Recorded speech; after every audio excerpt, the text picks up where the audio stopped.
Hello दोस्तों, स्वागत है आप सबका हमारे यूट्यूब चैनल पे। आज हम पढ़ेंगे एक बहुत जरूरी टॉपिक टिश्यू यानी कि ऊतक के बारे में।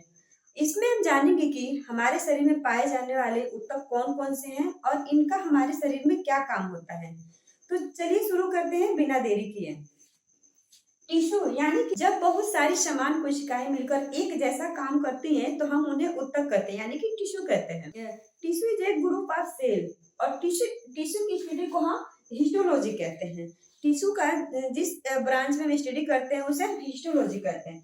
और टिश्यू के चार प्रकार होते हैं। पहला है पेशी ऊतक, दूसरा है तंत्रिका ऊतक और तीसरा है संयोजी ऊतक और चौथा है उपकला ऊतक। पेशी ऊतक जो है हमारी मांसपेशियों का निर्माण करता है। तंत्रिका हमारे ब्रेन का निर्माण करता है और संयोजी ऊतक है जो हमारे पूरे बॉडी को कनेक्ट करके रखता है और उपकला यानी कि हमारे शरीर को चोट लगने से बचाता है। अब हम जानेंगे एक एक करके पेशी ऊतक के कितने प्रकार हैं। मस्कुलर टिश्यू जो है ये शरीर की गति के लिए जिम्मेदार होता है और ये सिकुड़ने और फैलने की क्षमता रखता है। अब इसके जानेंगे कि तीन प्रकार के होते हैं, रेखीय, रेखीय और दूसरा अरेखीय, तीसरा हृदय। यानी कि रेखीय का मतलब होता है ऐच्छिक, ऐच्छिक और ऐच्छिक का मतलब होता है जो अपने हमारे इच्छा के अनुसार काम करता है। यानी कि हमारा हाथ पैर क्या है, ये जो हमारे इच्छा के अनुसार काम करता है। और ये ऐच्छिक मांसपेशी भी कहते हैं, जैसे कि ये हमारे इच्छा के अनुसार काम करता है। जैसे कि ये हमारा हाथ पैर, ये क्या है, हाथ पैर क्या है, हमारी इच्छा के अनुसार काम करता है। आप जब चाहें इसे रोक सकते हैं, जब चाहें तो चला सकते हैं।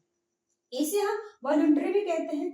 और दूसरा है अरेखीय मांसपेशियां। ये हमारी इच्छा के अनुसार काम नहीं करता है। ये हमेशा काम करता रहता है। जैसे कि हमारा पेट हो गया, हमारा किडनी हो गया, क्या ये हमारी इच्छा अनुसार काम नहीं करता है। ये हमेशा लगातार काम करता रहता है। इसे हम अनैच्छिक मांसपेशियां भी कहते हैं और इसे हम इनवॉल्यूंटरी भी कहते हैं। तीसरा है हृदय, यानी कि तीसरा है हृदय, ये लगातार काम करती रहती है। जैसे कि हृदय की मांसपेशियां, आप कभी देखे हैं कि हमारा हृदय कभी रुकता हो? नहीं नहीं, हमारा हृदय कभी रुकता नहीं, ये लगातार काम करता रहता है। अब हम जानेंगे दूसरा यानी कि तंत्रिका तंत्र। अब हम बात करेंगे दूसरा तंत्रिका ऊतक, यानी टिश्यू हमारे शरीर के सभी क्रियाओं को नियंत्रित करता है और ये मस्तिष्क और स्पाइनल कॉर्ड में पाया जाता है। अब हम बात करेंगे तीसरा संयोजी ऊतक के बारे में। अब हम बात करेंगे तीसरा संयोजी ऊतक यानी कि कनेक्टिव टिश्यू के बारे में।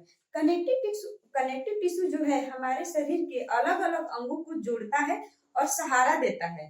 ये जो है हमारे शरीर की संरचना को बनाए रखता है। जिसमें है जानेंगे ब्लड, यानी कि ब्लड जो है क्या करता है, हमारे पूरे बॉडी को जोड़ के रखता है, आपस में जोड़ के रखता है। और इसी ब्लड के साथ एक पीला कलर का पदार्थ पाया जाता है, उसको कहते हैं लिम्फ। और लिम्फ उसके बाद से आता है बोन बोन को हम बोन, और इसके साथ आता है कार्टिलेज को हम नरम हड्डी कहते हैं। ये बोन के साथ ही पाया जाता है। अगर आप ग्रुप में याद करिए, जैसे कि ब्लड के साथ लिम्फ हो गया और बोन के साथ कार्टिलेज हो गया, तो ये चारों क्या हो गए, कनेक्टिव टिश्यू यानी कि संयोजी ऊतक। और ये संयोजी ऊतक क्या करते हैं, पूरे बॉडी को कनेक्ट करके यानी कि जोड़ कर रखते हैं। अब हम बात करेंगे चौथा उपकला ऊतक यानी कि एडिपोज। अब हम बात करेंगे चौथा उपकला ऊतक यानी कि एडिपोज। एडिपोज जो है ये वसा यानी कि फैट का बना होता है। ये फैट ये क्या करता है, ये सुंदरता प्रदान करता है और ये शरीर की सुंदरता प्रदान करता है और ये चोट लगने से भी शरीर को बचाता है। इसका एक और भी बहुत ही इम्पोर्टेंट काम है, जैसे कि ये वसा क्या करता है, ये हमें ठंड से भी बचाता है। जैसा कि मतलब आप लोग देखे होंगे कि ये महिलाओं में ये जो वसा है पुरुषों के अपेक्षा ज्यादा पाया जाता है। तो ये वसा कहाँ पाया जा रहा है, उपकला ऊतक में।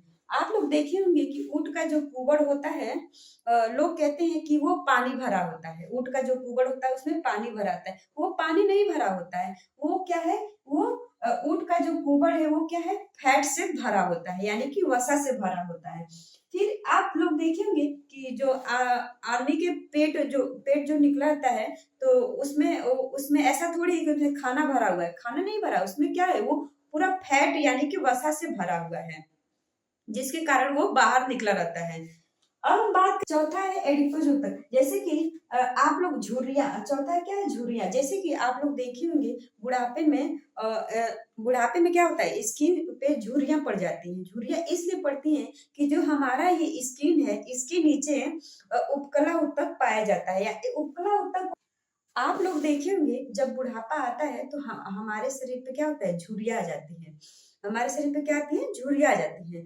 जैसे कि ये जो उपकला ऊतक है यानी कि एडिपोज ऊतक, इसे हम एपिथेलियल ऊतक भी कहते हैं। ये जो एपिथेलियल ऊतक है हमारे स्किन के नीचे पाया जाता है। तो जब बुढ़ापा आता है तो इस एपिथेलियल ऊतक की मात्रा क्या होती है, कम हो जाती है, जिसके कारण क्या होता है, हमारे चेहरे या हाथ पैर में क्या होते हैं, हमारी झुर्रियां आ जाती है। किस कारण आती है झुर्रियां हमारे चेहरे और हाथ पैरों में, ये एपिथेलियल ऊतक की मात्रा क्या होती है, कम हो जाती है। कि आप लोग समझ गए ये टिश्यू के प्रकार। पहला है पेशी ऊतक, ये जो मस्कुलर टिश्यू यानी कि मांसपेशियों का निर्माण करता है। और दूसरा है तंत्रिका ऊतक यानी कि न्यूरॉन टिश्यू यानी कि ब्रेन का निर्माण करता है। तीसरा है संयोजित ऊतक यानी कनेक्टिव टिश्यू, ये हमारे शरीर के अंगों को जोड़ कर रखता है। और चौथा है उपकला ऊतक यानी कि एडिपोज यानी कि एपिथेलियल ऊतक, जो फैट यानी कि बसा से बना होता है। अब आप लोग समझ गए होंगे कि टिश्यू यानी कि चार प्रकार, यानी कि पेशी ऊतक यानी कि जिससे मांसपेशियां बनी होती है। और दूसरा है तंत्रिका ऊतक यानी कि जिससे ब्रेन बना होता है। और तीसरा संयोजित ऊतक कनेक्टिव टिश्यू यानी कि ब्लड लिम्फ और बोन कार्टिलेज। और एडिपोज यानी कि वसा। और वसा के क्या क्या कार्य हैं उनको भी हम ने आपको समझा दिया है। तो दोस्तों ये था ये टिश्यू के चारों प्रकार, और इन सब का मिलकर ही हमारा संपूर्ण प्रणाली बनता है। तो वीडियो पसंद आया तो लाइक करें, शेयर करें और कमेंट करें। और चैनल पे नए हैं तो सब्सक्राइब करें। और मिलते हैं नेक्स्ट वीडियो में, तब तक के लिए धन्यवाद।